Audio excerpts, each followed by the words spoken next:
Welcome to the Tech Egg. Don't get scrambled. Enjoy the video. You start by preparing your comp and creating the light layer so the spotlight behaves predictably. Open your composition, confirm resolution and frame rate, then import your plate. Once done, add a new light and set the type to spot. This gives you a cone and fall-off controls. Adjust intensity and cone angle to roughly match your scene lighting, because matching ensures realistic blending later. Make sure the light is 3D enabled. Without that, you won't get proper position and direction control. Now you position and animate the spotlight to follow action.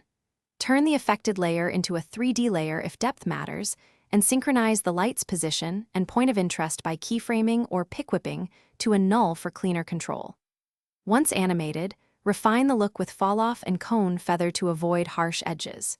If you need precise highlights, animate a mask on a separate adjustment layer and combine with blend modes. This isolates the beam and preserves underlying texture. Finish by compositing and grading the spotlight so it reads naturally in the frame. Apply a subtle Gaussian blur and slight noise to the light layer, then tweak color using curves or hue/saturation so it matches ambient tones. Use blending modes like screen or add to integrate highlights. Lower opacity if it feels too strong. Finally, render a short test clip. If things go wrong, check that 3D switches are enabled, layer stacking is correct, and fall-off/attenuation values aren't 0. Those are the usual culprits. Thanks for watching. Consider subscribing if I helped unscramble your problems.